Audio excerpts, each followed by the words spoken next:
ఎండాకాలం అంటే గుర్తుకొచ్చే పండ్ల రకాల్లో పనసపండు ఒకటి. వేసవి కాలంలోనే ఇది ఎక్కువగా కనిపిస్తుంది.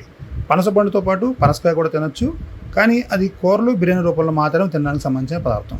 ఎండాకాలంతో పాటు దాదాపు అన్ని వెదర్ సీజన్లలో ఇది పనసకాయ దొరుకుతుంది. పనసకాయకి చాలా ఔషధ గుణాలు ఉన్నాయి, అలాగే మంచి టేస్ట్ కూడా వస్తుందని చాలామంది ఆహార ప్రియులు చెబుతారు. ఇది ఖచ్చితంగా ఏడాదిలో ఒకసారి తినాలని ఆయుర్వేదంలో కూడా ఉంది.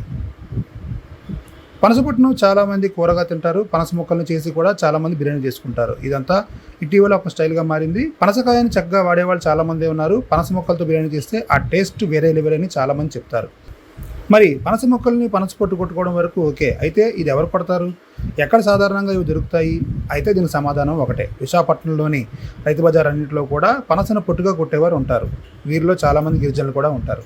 వీరు పనసను అరకు, పాడేరు లాంటి ప్రాంతాల నుంచి తెస్తారు. అక్కడి నుంచి వచ్చిన వీరు 2 కత్తులతో ఇలా చెక్కదొన్న కిందన పెట్టి చక్కగా పొట్టుగా కొడతారు. దీనికి కిందన ఏర్పాటు చేసుకున్న చెక్క మీద ఇలా పనస పొట్టు మనకు నచ్చిన స్టైల్లో కొడతారు. ఇవి చిన్నవైతే చిన్న పొట్టు రావాలంటే కొంచెం టైం పడుతుంది, పెద్ద పొట్టు రావాలంటే ఇంకాస్త టైం పడుతుంది. ఈ నేపథ్యంలో మనకి ఏం కావాలా అనేది వాళ్ళని అడిగితే గిరిజనులు చక్కగా ఎంత టైం కావాలంటే అంత టైంలో పొట్టు పెడతారు. ఏదేమైనా పనస పొట్టు కావాలంటే ఒక్కసారి ఇక్కడికి వచ్చి తీసుకెళ్లాల్సిందే. నా పేరు ఆనందరావు అండి. ఓకే, ఈ కాయలు ఎక్కడి నుంచి పట్టుకొస్తావు? అరకు నుంచి. రోజుకి ఎన్ని కాయలు కొడతావు?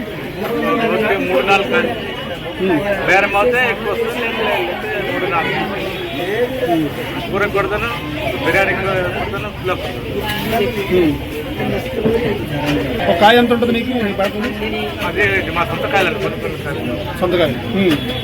ఓకే, ఎంత కొంత పావు కేజీ ఎంత? ఇది అర కేజీ ఎంత? ముక్కలైతే 30 అండి, పొట్టు అయితే 30. కేజీ